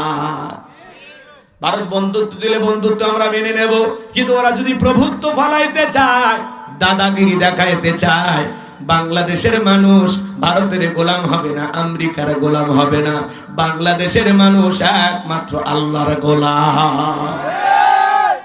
আমার ভাইরা চলুন সামনের দিকে যাই। আল্লাহ ডেকে বলে, পয়গম্বর জান্নাতে তোমার একজন প্রতিবেশী হবে। দুনিয়াতে বর্তমানে একজন কসাই, সেই পয়গম্বর ডেকে বলে, আল্লাহ দুনিয়াতে এত মানুষ থাকতে একটা কসাই কেন আমার জান্নাতে প্রতিবেশী হবে, জানতে বড় মনে চায়। আল্লাহ ডেকে বলে, পয়গম্বর সবই যদি আমি বলে দেই, তোমার কি কোনো দায়িত্ব নাই? যাও, তুমি চলে যাও। পয়গম্বরকে আল্লাহ তাআলা জানিয়ে দিলেন। এইবার পয়গম্বর সেই বাজারে চলে আসলেন। বাজারে আসার পরে দেখলেন, সংক্ষিপ্ত করে বলতেছি, লম্বা ঘটনা। কসাই গোস্ত বিক্রি করে বাড়ির পথে রওনা করেছেন। নবী মুসা আলাইহিস সালাম ডেকে বলে, কসাই আজকে যদি আমি তোমার মেহমান হই তোমার বাড়িতে, তোমার কি কোনো আপত্তি আছে? কসাই ডেকে বলেন, আমার কোনো আপত্তি নাই, আলহামদুলিল্লাহ। এই কথা বলে নবী মুসা আলাইহিস সালামকে নিয়ে চলে গেলেন। কসাই সুন্দর করে গোস্ত রান্না করার পরে তার জনম দুঃখিনী মা, চোখে দেখতে পারে না, অন্ধ মানুষ, সুন্দর করে গোস্তগুলো তুলে তুলে মার মুখে তুলে তুলে খাওয়ায়। দুঃখিনী মা খাবার খাওয়া শেষে আল্লাহ তাআলার কাছে দুহাত পেতে দোয়া করে বলে, আল্লাহ এই জামানার নবী মুসা আলাইহিস সালাম যেই জান্নাতে থাকবে, আমার সন্তানটাকে তুমি একই জান্নাতে কবুল করে নিও। এইবার কসাই যখন চলে আসছেন, নবী মুসা ডেকে বলে, একজন মহিলা কণ্ঠে আমি দুবার আওয়াজ শুনতে পাইলাম, মহিলাটাকে? কসাই ডেকে বলে, আপনি মনে কিছু নেবেন না, ওইটা আমার মা। প্রতিদিন আল্লাহর কাছে দোয়া করেন, আল্লাহ যেন জামানার নবী মুসার সাথে আমাকে একই জান্নাতি কবুল করেন। আপনি বলেন, ওই জামানার নবী মুসা আর কই আমার মতো সামান্য কসাই, আল্লাহ কি কখনো এই দোয়া কবুল করতে পারে? নবী মুসা ডেকে বলে, কসাই আমি হলাম এই জামানার নবী মুসা, আর তোমার মায়ের দোয়া আল্লাহ কবুল করেছেন। আল্লাহ আমাকে নিজে জানিয়ে দিয়েছেন, আমি যেই জান্নাতে থাকবো সেই জান্নাতের পাশের ফ্ল্যাটে প্রতিবেশী হিসাবে আল্লাহ তোমাকেও কবুল করে নিয়েছেন। বলুন সুবহানাল্লাহ। মায়ের দোয়ার কারণে একটা কসাই যদি নবী মুসার সাথে জান্নাতে যায়, সেই মায়ের দোয়া নেওয়ার দরকার আছে না নাই? সেই মায়ের সাথে ভালো ব্যবহার করার দরকার আছে না নাই? আল্লাহ রাব্বুল আলামিন বলেন, অকদা রাব্বুকা আল্লা তা'বুদু ইল্লা ইয়্যাহু ওয়া বিল ওয়ালিদাইনি ইহসানা। আল্লাহ বলেন, আমার ইবাদত করো, আমার গোলামি করো, আমার ইবাদতের সাথে কাউকে শরীক করো না। আমার ইবাদতের পর তোমাদের দায়িত্ব হলো মাতা-পিতার খেদমত করা, তাদের সাথে উত্তম আচরণ করা। হে যুবক, খবরদার মা বাবার সাথে কখনো খারাপ ব্যবহার করবা না। আল্লাহ বলেন, ওয়াকুল্লাহুমা কাওলান কারীমা। পিতামাতার সাথে সম্মান সূচক আচরণ করো, নম্র ভদ্র হয়ে বিনয়ী হয়ে মা বাবার সাথে কথা বলা লাগবে। আমার যুবক ভাইরা রে, তুমি যদি তোমার মা বাবার সাথে খারাপ ব্যবহার করো, মনে রাখবা একদিন তুমিও বিবাহ করবা, তোমারও সন্তান হবে। আজকে তুমি তোমার মা বাবার সাথে যে আচরণ করবা, তোমার সন্তানও একদিন তোমার সাথে ওই একই রকম আচরণ করবে। শোধ যাবে বাজান, শোধ যাবে। আপনি আপনার মা বাবাকে ভালোবাসলে আপনার সন্তানও আপনাকে ভালোবাসবে।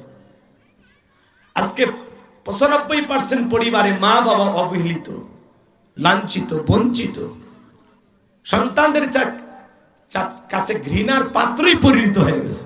আমরা জোড়াতালি দেওয়া বন্ধু বান্ধবের দাম বুঝি, জোড়াতালি দেওয়া আত্মীয়র দাম বুঝি, কিন্তু মা বাবাকে চিনি না। কথা বলে না কেন?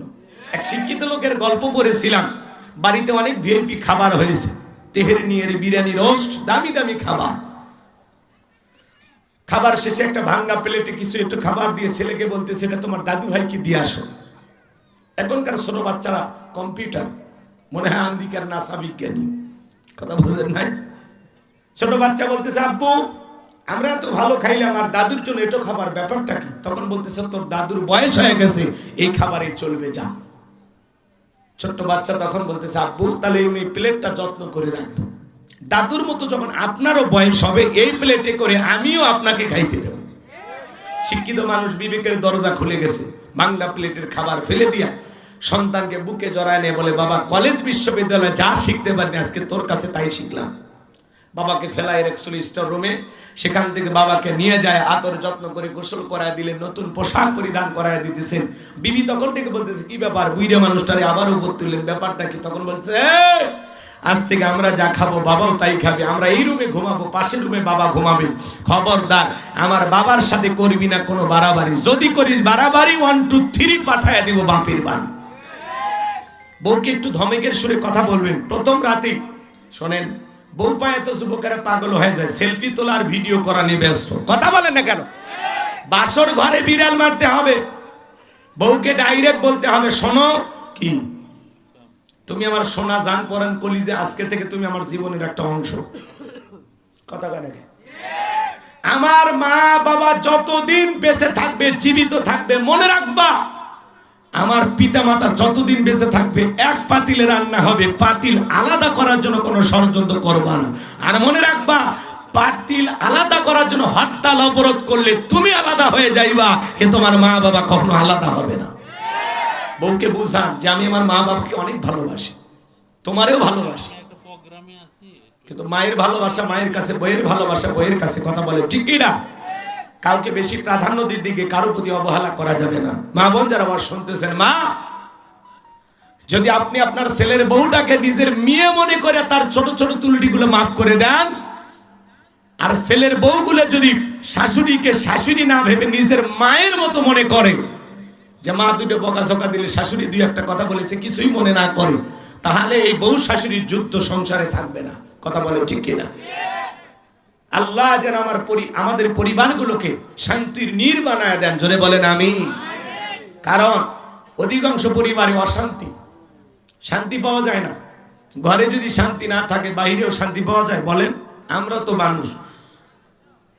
বাড়িতে গেলে বউ এই কথা বলে, মা এই কথা বলে, দুইজনের কথা এক জায়গায় করে বিচার দাঁড় করাবেন না, তাহলে কিন্তু ভাইসে যাবেন, কথা বলেন।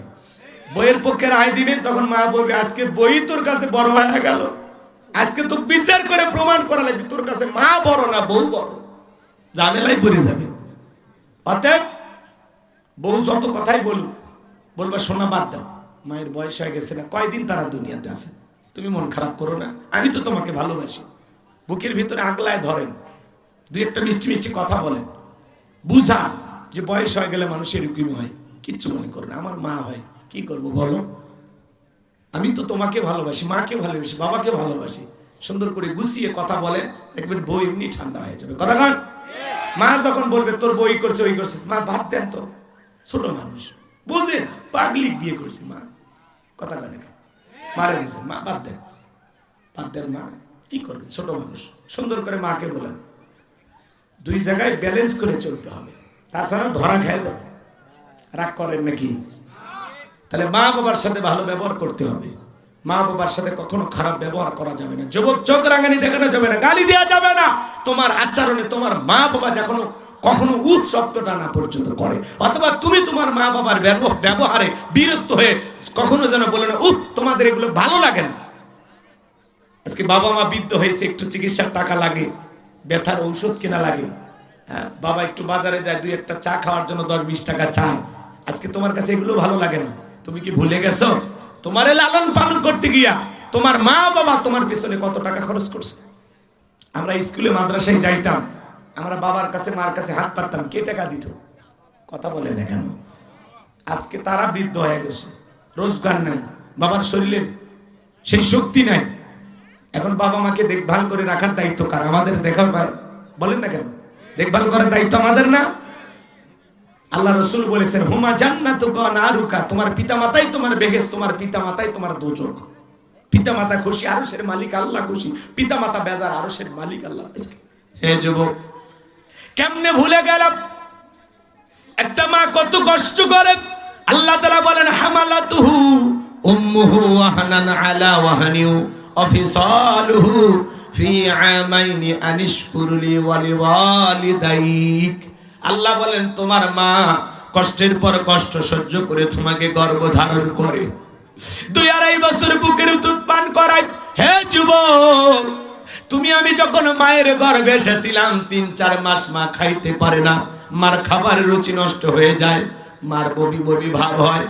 এরপরে 5-6 মাস যখন চলে যায়, আস্তে আস্তে তুমি আমি যখন মায়ের পেটে বড় হই, ডাক্তারি গবেষণায় বলা হয়েছে বাজান সন্তানের বয়স যখন 7 মাস 1 দিন হয়ে যায়, আপনি আমি মায়ের গর্ভে যেই জায়গাতে থাকি এই জায়গাটা হলো মাত্র 10 ইঞ্চি।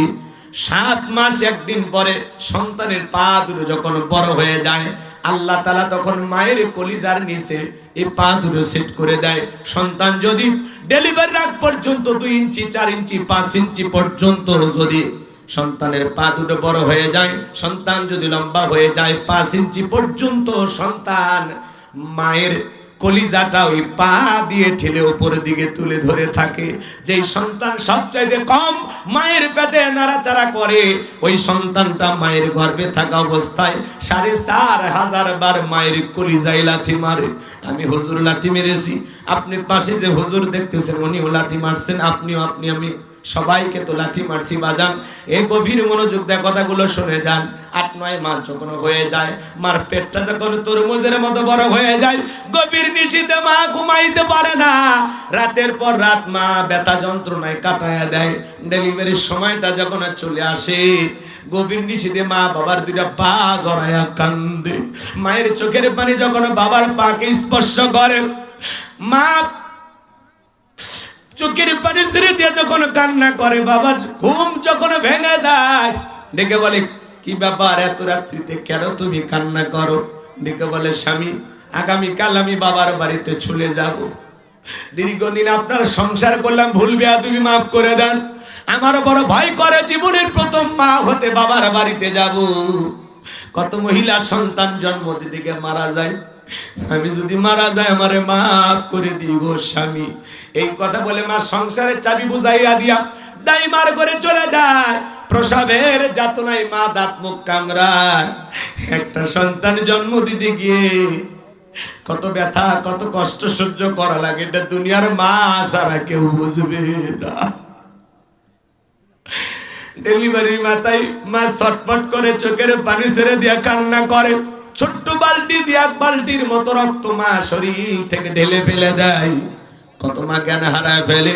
কিছুক্ষণ পরে যখন হুঁশ ফিরে পায়, ডেকে বলে কই আমার সোনা মানিক, আমার কোলে দাও। মা সন্তানকে কোলে নাই, গালে মুখে চুমা খায় আর বলে বাসা ধান বেঁচে থাক, আল্লাহ তোরে বড় মানুষ বানা। নিজে না খাইয়া যে মা তোমার আমার মুখে খাবার তুলে দিল, জবানে কোনো ভাষা ছিল না, আমি করে কান্না করতাম। দুনিয়ার কেউ এই কান্না বুঝতো না, তোমার আমার মা বুঝতো। সেই মা বাবার সাথে কখনো বেয়াদবি করা যাবে না রে যুবক। পিতা মাতার খেদমত করে তাদের মুখে হাসি ফোটাইয়া কারা কারা দোয়া নিতে রাজি, 2টা হাত তুলে আল্লাহকে দেখাও। আল্লাহ আমাদের সবাইকে পিতা মাতার খেদমতকারী সন্তান হিসেবে কবুল করুন। চিল্লা বলুন আমি, আরেকটু জোরে বলুন আমি। আমার ভাইয়েরা, পিতা মাতার মনে কখনো কষ্ট দেওয়া যাবে? জোরে বলেন, দেওয়া যাবে? বিরক্ত হচ্ছেন আমার কথা?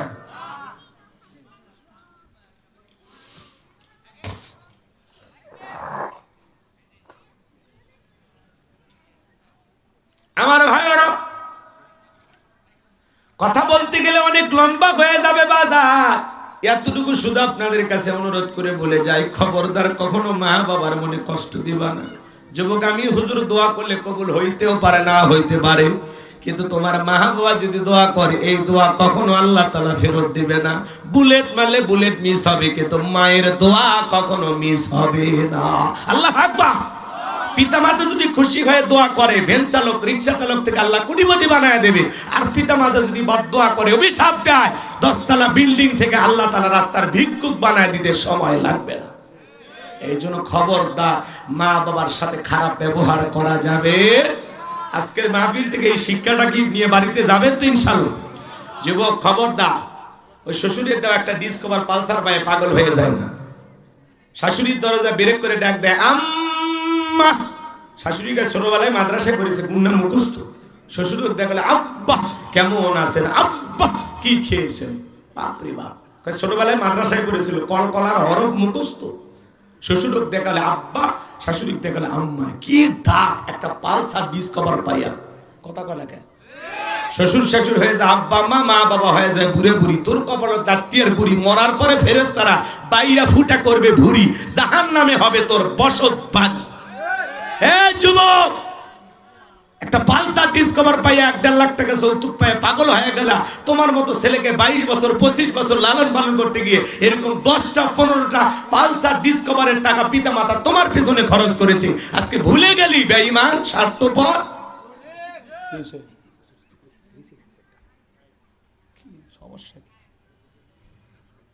রাগ করতেছেন আপনারা, বিরক্ত হইতেছেন আমার কথায়?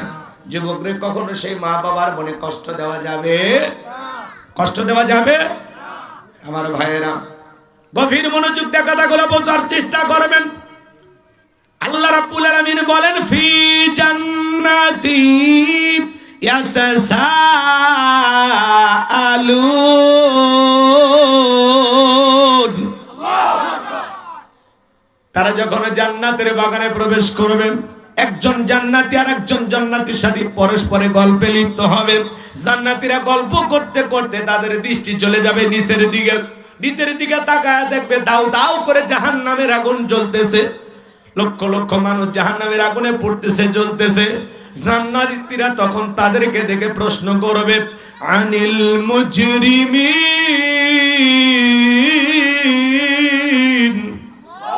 হে অপরাধীরা, মা সালাকাকুম ফি সাকর, কোন অপরাধে সাকর নামক জাহান্নামের আগুনে জ্বলতেছো? দুনিয়ার জীবনে কি এমন অপরাধ করেছ ওই জাহান্নামের আগুনে যারা জ্বলবে পূর্বে? বাজান গো আমার, ওই সমস্ত মানুষগুলো তখন 4টি অপরাধের কথা স্বীকার করবে। জোরে বলেন কয়টি? যারা এই সাকর নামক জাহান্নামের আগুনে জ্বলবে পূর্বে, জাহান্নামের আগুনে পুড়তে পুড়তে চেহারাটা হয়ে গেছে কয়লার মতো কালো। দুনিয়ার আগুনের চাইতে জাহান্নামের আগুনের পাওয়ার হলো 70 গুণ বেশি। আজকে যুবক অন্তরে জাহান্নামের আগুনের ভয় নাই। ইন্নাহা সাআত মুস্তাকাররা ওয়া মুকামা, নিশ্চয়ই আবাসস্থল হিসাবে, বসতির জায়গা হিসাবে ওই জাহান্নাম কতটা নিকৃষ্টতম একটা স্থান। জাহান্নাম সুখের জায়গা না, জাহান্নাম সুখের জায়গা না, ওটা হলো যন্ত্রণার কারখানা। এই জাহান্নামের আগুন থেকে বাঁচার জন্য কাজ করার দরকার আছে না? ওই জাহান্নামের আগুনে যারা জ্বলবে, সাকর নামক জাহান্নামের অধিবাসী যারা হবে, সাকর এটা একটা জাহান্নামের নাম। লাযা, হুতমা, হাবিয়া, জাহিম, সাঈর এগুলো জাহান্নামের নাম। কথা বলেন না কেন? এই জাহান্নামের আগুনে যারা জ্বলতেছে ওরা 4টি অপরাধ স্বীকার করবে। কি কি 4টি অপরাধ আপনারা শুনবেন? কারা কারা একটু হাত তোলেন তো বাজার। লিল্লাহি তাকবীর, আর সোজা করে টান টান করে তোলেন। এই জমিনে তো অন্যায় অপরাধ কম করি না, আমরা কম করতেছি। একশনে উঠবেন না, আমি মুসাফির পায়ে হাত দিয়ে অনুরোধ করবো। 4টি অপরাধ কি বলবো? যুবকরা একটু মহিলাদেরকে নিয়ে একটু আলোচনায় শুনতে চাইছে, এগুলো বলবো। তরুণ যুবক যারা আসছো, বাবা কেউ নিরাশ হবে না, হাত নামাবেন না, হাত নামাবেন, সবাই হাত সোজা করো। আমার আল্লাহ রাব্বুল আলামিন বলেন ইন্নাল্লাহা আশতারা মিনাল মুমিনিনা আনফুসাহুম ওয়া আমওয়ালাহুম বিআন্না লাহুমুল জান্নাহ। সূরা তাওবার 111 নম্বর আয়াতে আল্লাহ রাব্বুল আলামিন জানিয়ে দিয়েছেন, নিশ্চয়ই মুমিন বান্দাদের জান মাল আমি আল্লাহ ক্রয় করে নিয়েছি, বিনিময়ে দেব জান্নাত। বলুন সুবহানাল্লাহ। তাহলে বলেন তো বাজান, আপনার আমার জীবনের মালিক কে? এই কিশোরগঞ্জের যুবকেরা ভালো করে বলো তো, এই জীবনের মালিক কে? প্রেম করবার প্রেমিকাকে পার্কে নিয়ে যা ডায়লগ দিবা, এই জীবন তোমার, তুমি শুধু আমার। ওরে হাইব্রিড যুবক, এই জীবনের মালিক কে? আপনার আমার সম্পদের মালিক কে? আল্লাহর দেয়া জীবন, আল্লাহর দেয়া সম্পদ আল্লাহর পথে খরচ করতে রাজি আছেন তো মুসলমান? রাজি আছেন তো ইনশাআল্লাহ? বাম হাত নামান, শুধু ডান হাত তুলে রাখেন, শুধু ডান হাত। কিছুক্ষণ আগে বলেন হুজুর জানমালের সবকিছুর মালিক আল্লাহ। আল্লাহ যদি মালিক হয়, আপাতত জীবনও দেওয়া লাগবে না, রক্ত দেওয়া লাগবে না, শুধুমাত্র ডান হাতটা পকেটের ভিতর ঢুকে দিয়ে যে যা পারেন যতটুকু পারেন এই তাফসীরুল কোরআন মাহফিলের জন্য প্রাণ ভরে দান করবেন। টাকা দেন আর না দেন, আমি মুসাফির পায়ে হাত দিয়ে অনুরোধ করব, কিশোরগঞ্জের মানুষ ভদ্র, একজন উঠবেন না, বাকি আলোচনা শেষ হবে তারপরে বাড়িতে যাবেন ইনশাআল্লাহ। 1.5 বছরের জন্য এই মাহফিলের সব আয়োজন বন্ধ হয়ে যাবে বাজান, এই জন্য মেহেরবানি করে ওটা ভাষা করবেন। ছেলে পেলে কই আপনাদের লোকজন কই? যাও ব্যাগ নিয়ে মাঠে নাম, সবাই পকেটে হাত দেন, ডান হাত পকেটে দেন, নিজের পকেটে হাত দেন, অন্য কারো পকেটে হাত দেন, পকেট মেরে বলে মার খাবেন না, সবাই পকেটে হাত দেন। 10, 20, 5000, 200, 100, 500, 2000, 5000, 10,000, 1 লাখ, 2 লাখ, যে যা পারেন আল্লাহর রাস্তে পকেটে হাত দিয়ে প্রাণ ভরে টাকা দান করেন। খবরদার কেউ যেন আমার বিড়ি ম্যাচ দিন না। 2014 সালে ওয়াজ করতে গেছিলাম রংপুর তারাগঞ্জ, ওই জায়গায় কালেকশন চলতেছিল, একজন ব্যাগের ভিতর দিয়েছিল 2 প্যাকেট বিড়ি, দিয়ে লেখা দিয়েছে 1 প্যাকেট মাহফিল কমিটির আর 1 প্যাকেট বক্তা। কত বড় দুষ্ট চিন্তা করেন, এরকম দুষ্টমি করা যাবে না। সবাই পকেটে হাত দিয়ে আল্লাহর রাস্তায় টাকা দান করেন, মহিলা প্যান্ডের লোকজন পাঠায় দেন, সবাই প্রাণ ভরে দান করেন ভাইজান, সবাই আল্লাহর রাস্তায় পকেটে হাত দিয়ে টাকা বের করে দেন, টাকা বের করে দেন। মা বোন আছে, বসার ব্যবস্থা আছে, আমার মা বোন যারা বসে আছেন, মা আমি জানি আপনাদের হাতে রান্না যেমন ভালো, মনটা তার সাথে বেশি ভালো। আল্লাহ আমার মা বোনদেরকে বেশি করে দান করা তৌফিক দান করুন, চিল্লা বলেন আমিন। যাদের মন আয়েশা ফাতেমা খাদিজার মতো নরম, তারা অবশ্যই দান করবে, আল্লাহ সকলের দান কবুল করেন। আমার হাতে 500 টাকা, 1000 টাকা, 2 4 5 10,000 কেউ দেওয়ার থাকলে তাড়াতাড়ি আসেন, সময় কম, আলোচনায় চলে যান, 1 মিনিট 2 মিনিটের মধ্যে কেউ থাকলে দেন, আসেন। আমি মুসাফিরের হাতে হাত রেখে 500 টাকা, 1000 টাকা কে দিবেন, আসেন, দোয়া করব, তাহাজ্জুদ পড়ে দোয়া করব আপনার জন্য, আল্লাহ যেন বিশ্ব নবীর সাথে একই জান্নাতে কবুল করেন। জোরে বলুন আমিন। নবীর সাথে জান্নাতে যাওয়ার আশায় কিশোরগঞ্জে কি এরকম 2-1 পাওয়া যাবে না যে 500 টাকা, 1000 টাকা আমি গুনাহগার হাতে দিতে পারি? আসেন বাজার, আসেন, দিলটা নরম করে আসেন, আসেন, আমার হাতে হাত দিয়ে মুসাফা করে দিয়ে যান, আসেন, আসেন, ওঠেন, দেখি কে আমারে মহব্বত করে, কে আমাকে ভালোবাসে। দেখিছো আমার এই এলাকায় মহব্বত ভালোবাসার কোনো ভক্ত নাই। আসেন বাজার, আসেন, আসেন, এই তাফসীরুল কোরআন মাহফিলকে মহব্বত করি, আমার হাতে দেওয়ার মতো 500 টাকা, 1000 টাকা, তাড়াতাড়ি তাড়াতাড়ি, খুব দ্রুত গতি, ঝড়ের বেগে চলে আসে। আমি দেখতে চাই কোন মানুষটি আমাকে মহব্বত করে ভালোবাসে, আল্লাহর কোন গোলাম আছে। মাশাআল্লাহ, কি নাম? ফজলুর রহমান নাম, বাপের বেটার মধ্যে করছে একখান কাম, নগদ 500 টাকা, জোরে বলেন মারহাবা। কি নাম ভাই? মোহাম্মদ সুলাইমান নাম, নবীর নামে নাম, বাপের বেটার মধ্যে করছে একখান কাম, নগদ 500 টাকা, জোরে বলেন মারহাবা। আল্লাহ সুলাইমান নবীর সাথে ভাইকে কি জান্নাতে কবুল করে, জোরে বলে আমিন। রুকাইয়া মা, আমাদের ছোট্ট মামুনি, তার জন্য দোয়া না করে কেমনে গাই বান্দায় যায়, নগদে 500 টাকা, জোরে বলেন মারহাবা। আল্লাহ মামুনির দান কবুল করে, হায়াত বাড়া দাও, জিন্দেগির গুনাহগুলো মাফ করে দাও, জোরে বলেন আমিন। আসেন আসেন দরদিরা আমার, দিয়া দনে বজে মন কেড়ে নিতে কতক্ষণ, নদীর কোল ভাঙে কোল গড়ে, এই তো নদীর খেলা। সকালবেলা টাকাওয়ালা তুই ফকিরি, সন্ধ্যাবেলা দান করিলে মাল কমে না, নেকির পাল্লা হয় ভারী, গুনাহ কাদা মাফ করে দিয়া আল্লাহ জান্নাতে বানায় দিয়ে ঘর বাড়ি, জোরে বলেন মারহাবা। কি নাম? সুহান। সুহান নাম, রুহান নাম, বাপের বেটার মত করছে একখান কাম, নগদ 1000 টাকা, জোরে বলেন মারহাবা। লিল্লাহি তাকবীর। আল্লাহ দান কবুল করো, বড় দানে শামিল করো, এই দানের উসিলা করে লক্ষ লক্ষ টাকার মালিক বানায় দাও, দুনিয়া আখিরাতে ইজ্জত সম্মান বাড়ায় দাও, জোরে বলেন আমিন। আসেন আসেন দরদিরা আমার, টাকা পয়সা দুনিয়ার সম্পদ দুনিয়াতে পড়ে থাকবে, সব ছেড়ে চলে যাওয়া লাগবে, কথা বলে ঠিক না? আজকে মরলে কালকে 2 দিন, পরের দিন কেউ কাঁদবে না, যাদের জন্য করলা কামাই মরলে তারা চিনবে না। থাকতে সময় করো আমল, ঈমান করো খাঁটি, তোমার আমার শেষ ঠিকানা 3.5 হাত মাটি। কিচ্ছু থাকবে না, কথা বলে না, সব পরে থাকবে, সব ছেড়ে যেতে হবে। দেন বাজান, কে আছে ভাই? আর কেউ আছেন দেওয়ার মতো? তাড়াতাড়ি তাড়াতাড়ি দেন। ডেকোরেশন আলা কোটি টাকা দিবে? আব্দুল সাত্তার ভাই 200, আর আপনি কত? 2000। দিন ইসলাম 200, আর 1000 কি আরেকজন? ঠিক আছে, আল্লাহ কবুল করেন, জোরে বলেন আমিন। ভাই এই ছেলে, এই যুবক, ওটা কেন বাবা? আমি অনুরোধ করলাম না, আমি পায়ে হাত দিয়ে অনুরোধ করছি, এরপরেও যারা কথা শোনেনি এরা মানুষের কাতারে পড়ে। একটা মুসাফির যদি পায়ে হাত দিয়ে অনুরোধ করে, সে অনুরোধ কি ফেলানো যায়? যারা উঠে যাচ্ছে ওরা কি, ওরা এলে ওয়াজি বুঝেনি, এতক্ষণ ফাও বসেছিল।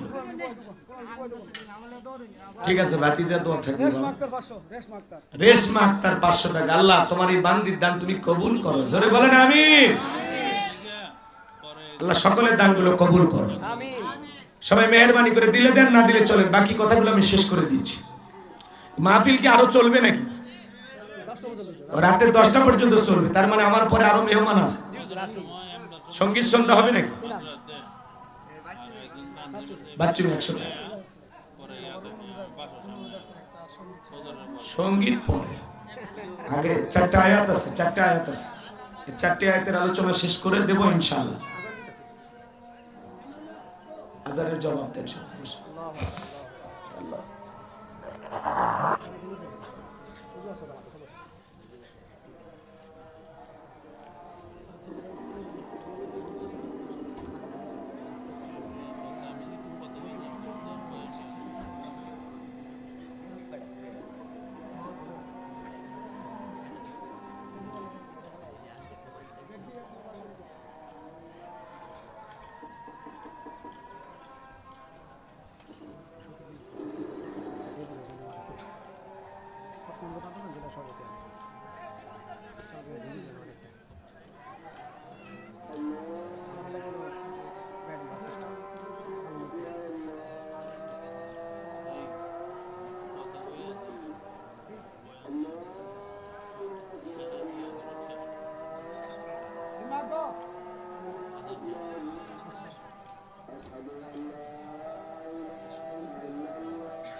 সম্মানিত ভাইরা আমার, আর কয়েকটি বিষয় আছে আমি আসলে শেষ করতে চাই।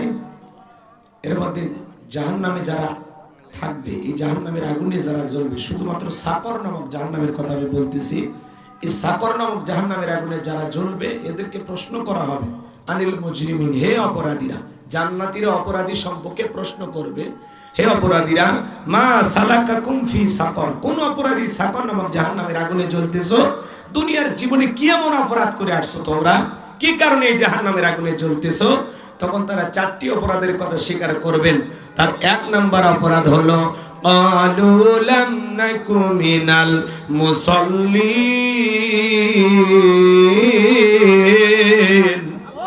ওরা বলবে আমরা দুনিয়ার জমিনে মুসল্লি ছিলাম না, নামাজ পড়তাম না, সালাত আদায় করতাম না।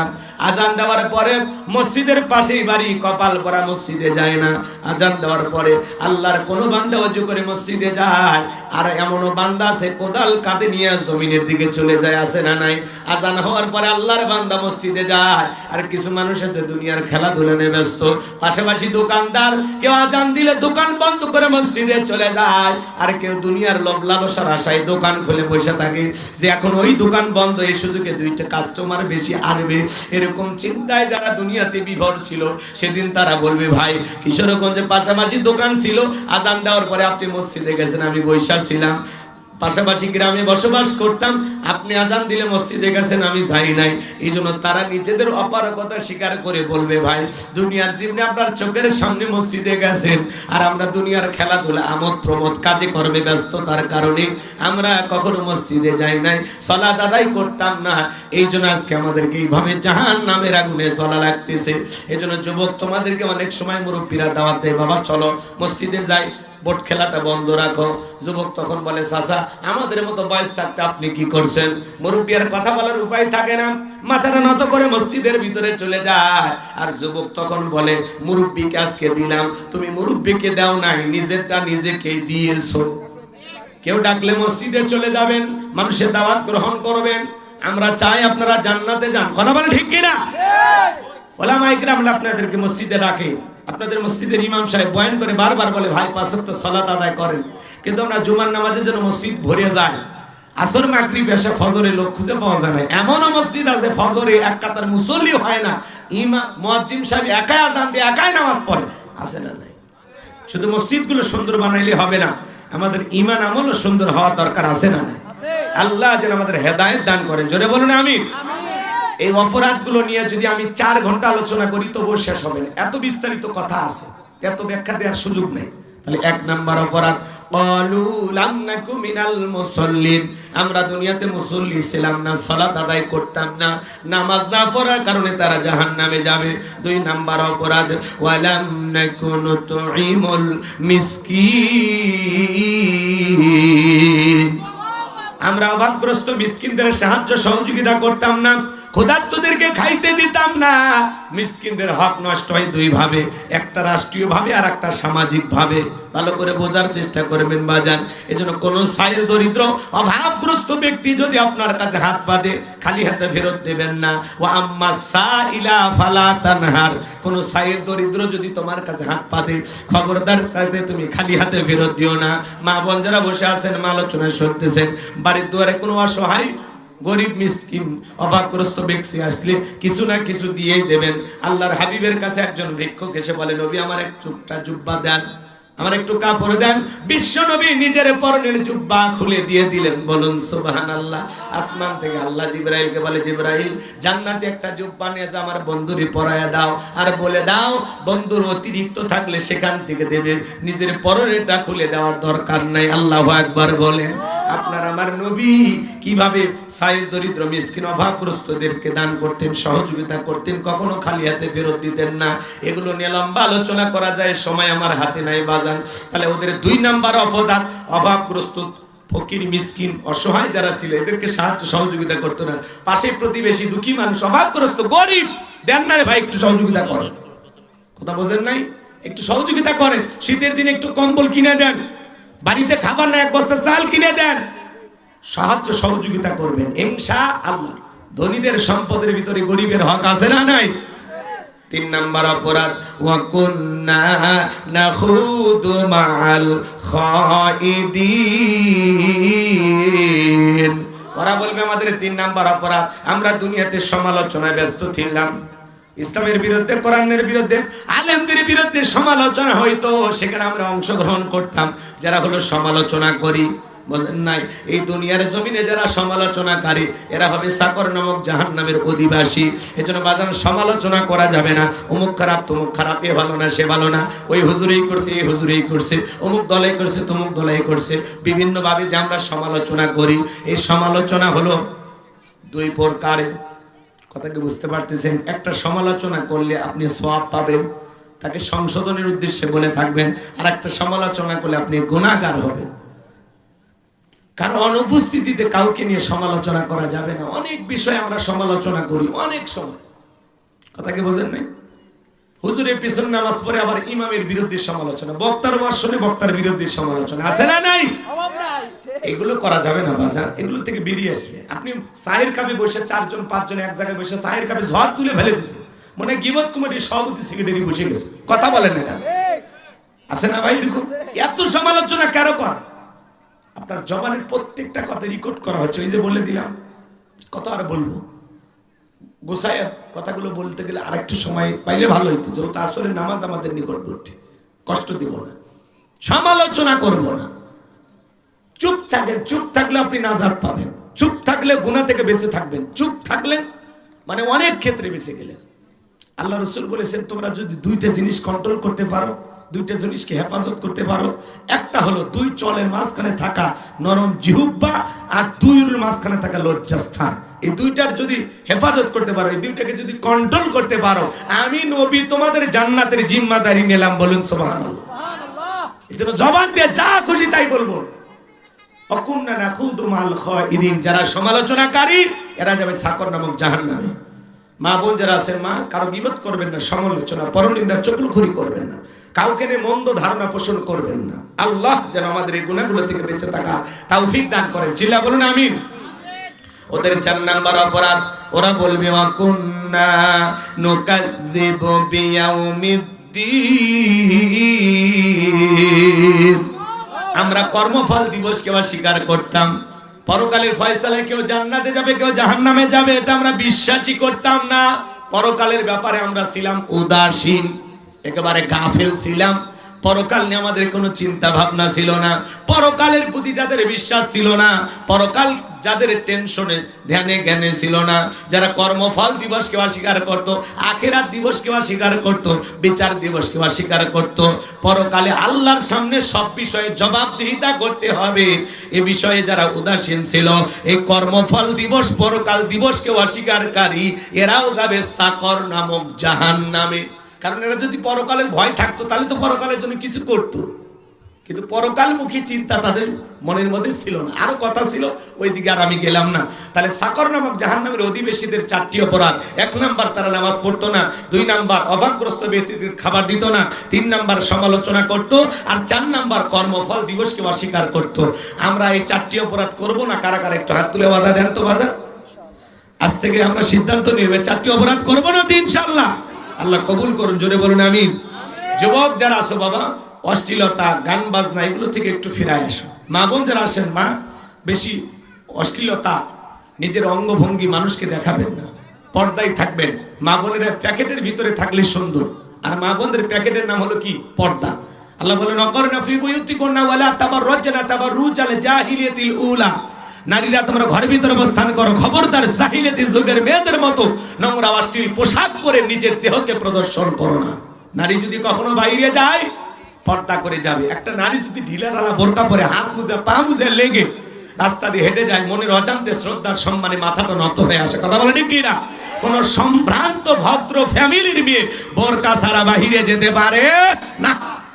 বিবিকে পর্দায় রাখার দায়িত্ব আপনার, মেয়েকে পর্দায় রাখার দায়িত্ব আপনার। শুধু ওয়াজ নসিহত দিয়ে হবে না, প্রত্যেকটা পুরুষ যারা অভিভাবক আছে এদেরকে শক্ত হতে হবে। আল্লাহ যেন আমাদের সঠিক বুঝ দান করেন, জোরে বলেন আমিন। আর ছেলে মেয়েদের হাতে টাচ মোবাইল দিবেন না, এই মোবাইল যুব সমাজকে নষ্ট করে দিয়েছে। কথা কয় না কেন? এই মোবাইলের কারণে যুব সমাজের চরিত্র ধ্বংস হয়ে গেছে। মোবাইলের ওজন কম, কিন্তু মোবাইলের মাধ্যমে পাপের ওজনটা অনেক বেশি। ঘরের দরজা লাগাইয়া ল্যাপের ভিতরে কম্বলের ভিতরে ঢুকে 1 লাখ লাখ আছে না? তো আপনার সন্তানের হাতে আপনি কি তুলে দিয়েছেন? টাচ মোবাইল বিয়ের আগে সন্তানদের হাতে তুলে দিবেন না। অনেক কথা বলার ছিল, ওই দিকে আর আমি গেলাম না। যতটুকু আলোচনা হয়েছে বক্তা শ্রোতা সবাইকে আল্লাহ পাক আমল করার তৌফিক দান করুন। একটু সিলা বলুন আমিন। আখিরি দাওয়ানা আলহামদুলিল্লাহি রাব্বিল আলামিন। আমাদের মহতরম সভাপতি উনি কিছু কথা বলবেন, এরপরে মাহফিল শেষ হয়ে যাবে। বসেন বসেন।